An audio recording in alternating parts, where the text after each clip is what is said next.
Bonjour à toi chers spectateurs et aujourd'hui parlons du film Dogs réalisé par Bogdan Mirica. L'histoire c'est celle de Roman qui est un jeune homme qui revient sur les terres de son grand-père après en avoir hérité et alors qu'il compte s'en débarrasser, il va avoir à la fois affaire à des anciens collaborateurs de son grand-père qui veulent avoir leur part du gâteau et en plus à la police locale qui cherche à résoudre des enquêtes non élucidées ayant un rapport avec son grand-père.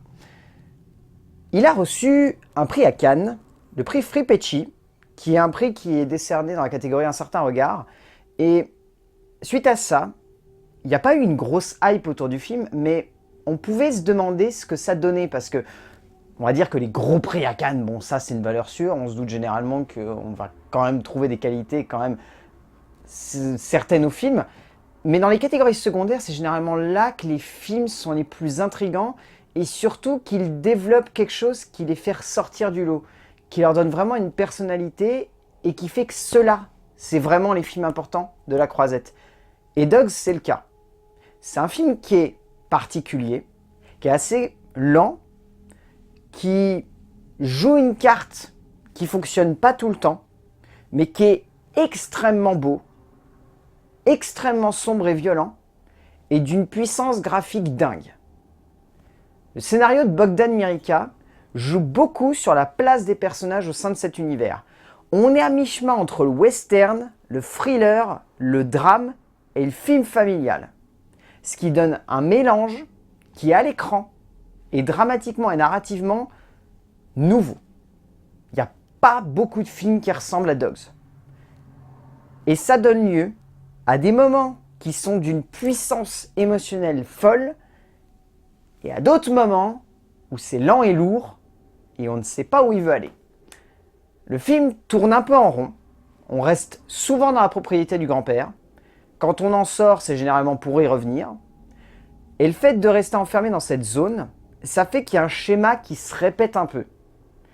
Il y a des éléments d'home invasion aussi qui sont présents dans Dogs et qui font que lorsqu'on arrive au schéma de répétition, on se dit que le home invasion, finalement, il n'a pas lieu d'être et qu'il dessert un peu le propos de base du film. C'est-à-dire que tout le film, ça raconte l'histoire d'un homme qui doit enterrer un passé qu'il n'a jamais vraiment accepté ou connu et dont il doit à la fois prendre conscience en même temps que l'enterrer. C'est caractérisé par le chien, donc il se nomme Police, qui est le chien donc du grand-père, qui est présent au centre de l'histoire et qui a forcément une parabole par rapport notamment à l'évolution de Roman, mais également à la symbolique qu'avait son père dans sa vie. C'est-à-dire qu'à la fois c'était quelqu'un qui l'impressionnait, qu'il n'a pas beaucoup connu, mais là qu'il essaye d'amadouer comme une espèce de prise de conscience que ce passé il doit l'embrasser, et donc il s'en rapproche et qui finalement n'y arrive pas. Et le problème aussi qu'a le film, c'est que il a deux personnages principaux. Il y a le personnage de Roman et il y a le personnage du chef de la police locale. Et les deux ont quasiment un bon équilibre au niveau de la narration et de la dramaturgie. Ce qui fait qu'on a à peu près des deux points de vue. Le problème, c'est qu'en tant que spectateur, on ne sait pas auquel s'identifier. Les deux sont vraiment intéressants, mais ça fait qu'on contrebalance entre deux points de vue et il y a des moments où on a envie de se mettre d'un côté et un autre moment de l'autre et où on finit par se demander lequel est vraiment le plus passionnant. Et finalement, c'est le personnage du flic, qui est juste fou et qui en plus a droit à un des derniers plans les plus impressionnants. Le plan de fin est juste fou. La mise en scène de Bogdan Mirica, c'est ça en fait, c'est juste fou. Graphiquement, déjà le film s'ouvre sur un espèce de travelling avant qui est d'une beauté fulgurante, et il y a tout dans ce plan. Il y a toute la symbolique et tout ce qui entoure le film. Il y a toute l'horreur qui se dégage en fait de cette terre aride dont Bogdan Mirica essaie d'en faire un personnage. Il essaie vraiment pas de faire du personnage la maison, mais un personnage de la terre en fait. La terre devient un personnage. La terre qui entoure ces hommes, c'est un personnage. C'est un personnage parce que c'est dans celle-ci que sont enterrés les cadavres, c'est dans celle-ci qu'il y a plein de secrets, c'est dans celle-ci qu'il va y avoir des choses qui vont se dérouler, et c'est sur celle-ci surtout que le passé de ce personnage va ressurgir.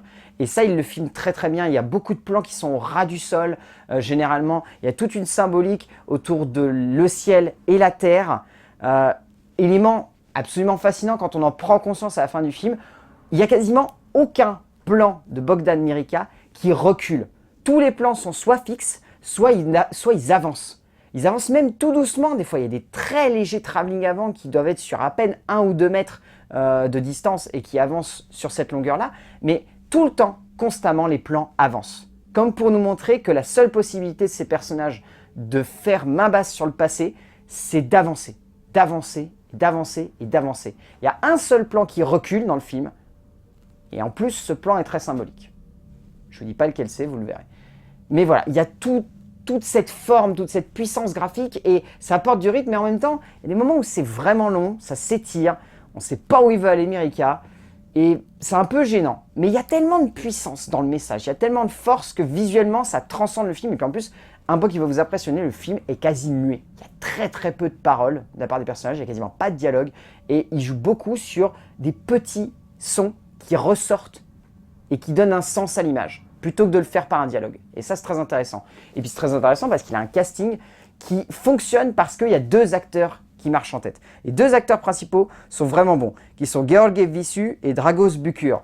Les acteurs secondaires, malheureusement, on ne les retient pas vraiment parce qu'ils ont très peu de moments de gloire, mais ces 2-là, ils sont dingues. Donc c'est Dragos Bucur qui joue Roman et Gheorghe Visu qui joue Ogas, qui est donc le chef de la police. Les 2 sont vraiment impressionnants. On des palettes de jeu complètement opposés, mais sont vraiment impressionnants. Ils hypnotisent complètement l'écran et ils sont juste fous. Et ils font La Force de Dogs, qui est un film qui, graphiquement et narrativement, a plein de bonnes idées, les exploite, en fait quelque chose qui fait mal et qui cogne, mais c'est plombé par des lourdeurs et des longueurs. Et ça fait qu'à la fin, on ressort de Dogs avec la sensation d'avoir vu un film qui est beau, qui est puissant, mais qui en fait peut-être trop. Mais Dogs de Bogdan Mirica, si vous avez l'occasion de le voir en salle, allez-y.